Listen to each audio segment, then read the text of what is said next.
Everyone, welcome back to my channel. This is Heidi from My Reading Life, and I'm here today to do my wrap-up and rankings of all the nonfiction I read for Nonfiction November.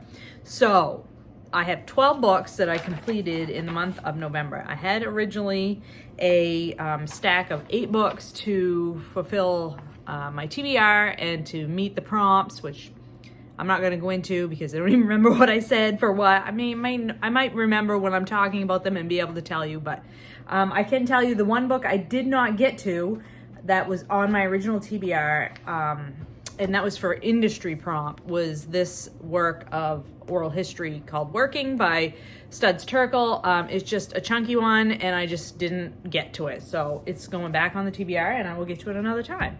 So I am going to rank the nonfiction that I did complete in order from my least favorite to my most favorite. While saying none of these are bad books, I enjoyed all of these books in some fashion, so I would not say, I don't want to give them a star rating because I don't really do star ratings, but I enjoyed all of these books, and they all taught me something new that I didn't know before, so they are all successful in their own way. But this is just my personal order of how I enjoyed them. So in number 12 position was a presidential biography, Grover Cleveland by Henry Graff.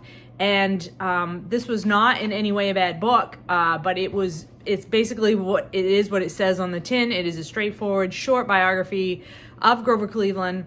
And it's in the American President series, and it did what I needed it to do, which was to give me more information about Grover Cleveland and allow me to tick him off of the list of presidents as I read through them in chronological order. Okay, and then in the 11th position was this essay collection about immigration. This is A Map is Only One Story, 20 Writers on Immigration, Family, and the Meaning of Hope. It's edited by Nicole, Chung, and Mensah Demary.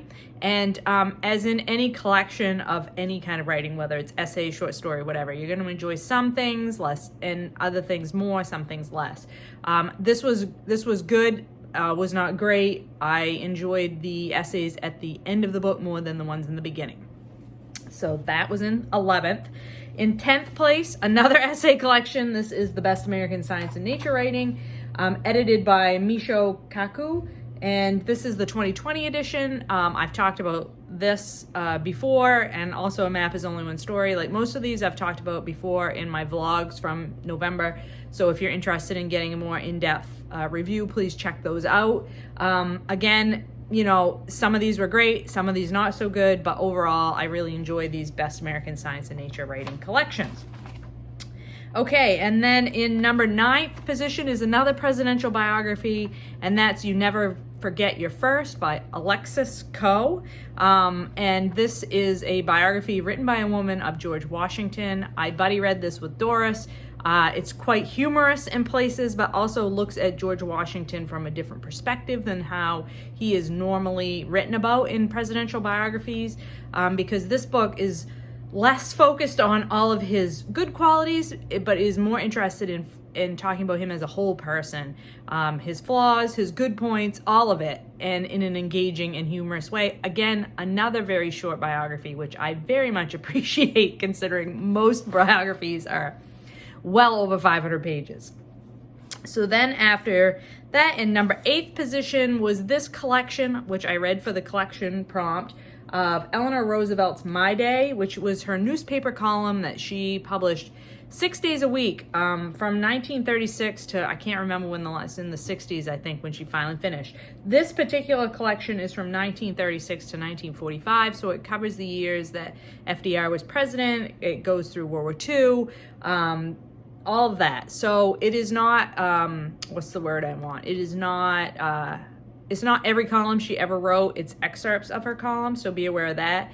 But there is a little bit of contextual information provided around each of those columns by the editor or the person that put this collection together as well. So it is really excellent from that perspective. It really puts you in the time and place and tells you who the people are that are important from that column. So this was in position number 8.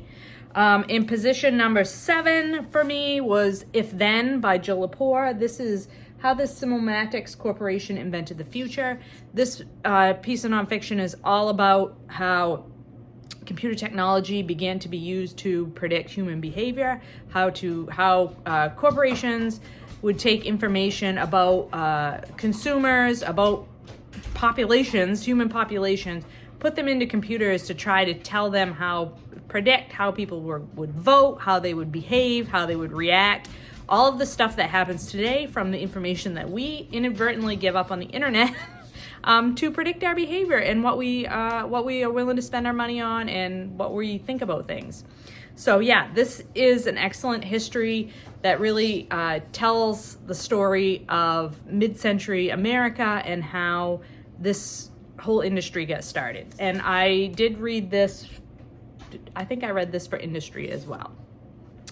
Okay, and then in position number 6, I read this graphic piece of nonfiction. This is Atlas of Poetic Zoology by Emmanuelle Pouydebat, illustrated by Julie Terrazzoni, and translated by Eric Butler. I can't resist showing you a picture of this book. This nonfiction is text and illustrations about wondrous creatures in the world. And it is fabulous, and I very much loved buddy reading that with Britta. Let's see, I am in number 5. I put a memoir that I read called Half-Breed by Maria Campbell. I also read this for Indigathon, and I buddy read it with Sean the Book Maniac. It's a wonderful memoir, first published in 1973 and re-released more recently in 2019, I believe, with some information that had been left out of the book in its 1973 printing about sexual assault that the author had experienced. The author, Maria Campbell, is a Métis woman, and this tells the story of her life. It's wonderful. It's written in a very matter-of-fact way, and it just is just unbelievable as a document of one person's life and the struggles and the racism and the oppression that she experienced and how she made her way through all of that. And she is still alive today. So that is a wonderful, wonderful, wonderful story and an excellent memoir.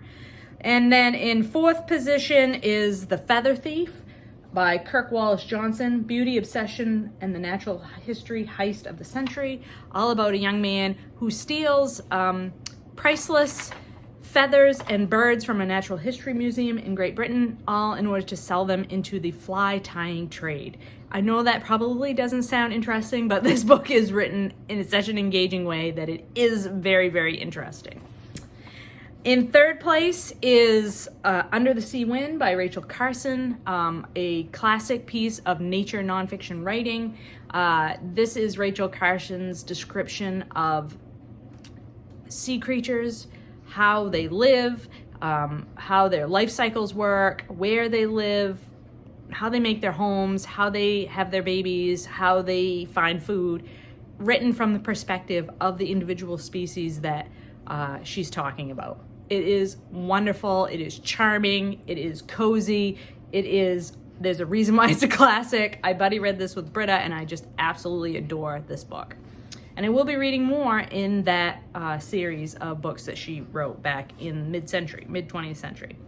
In 2nd place is My Own Country, A Doctor's Story by Abraham Verghese.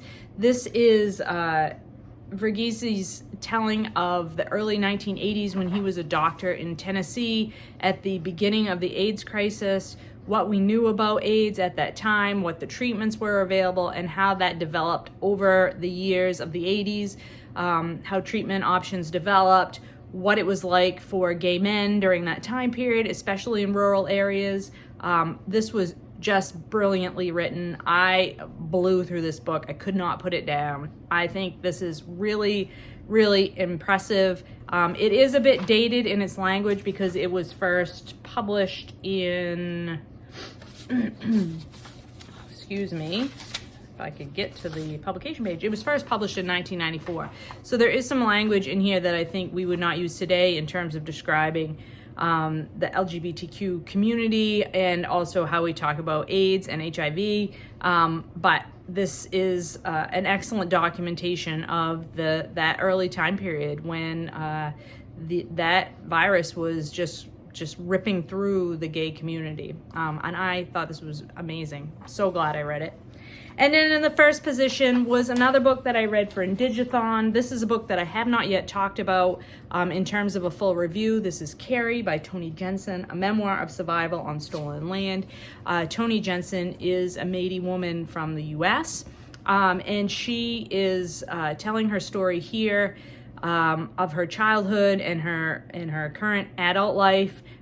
This is written in a non-linear fashion. It's a very unique way to tell a memoir, to write a memoir, I think. It's written almost in vignettes, and each chapter is a series of vignettes that sort of come together to hit a particular theme that she's talking about. Most of the threads running through the chapters are about gun violence and how her life has been impacted by gun violence. And this book really made me think. Not only did this book tie together a lot of the other reading that I've been doing about Indigenous peoples, so it was beautiful for that particular reason, but it also made me think about my own life and all the intersections of my own life between episodes and incidents and guns.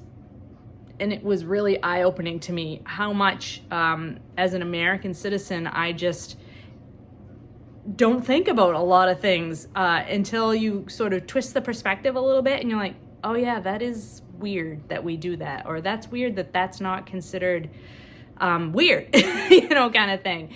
So I really appreciated this book for that. Toni Jensen did not have an easy life.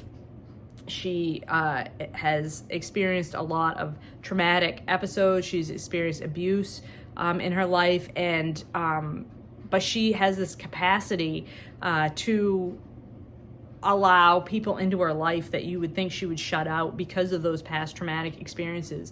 So she's a very open person. She's a very considerate person, but she's also acknowledging, like, at some point you have to draw those boundaries to protect yourself from people who are harmful to you or might be harmful to other members of your family.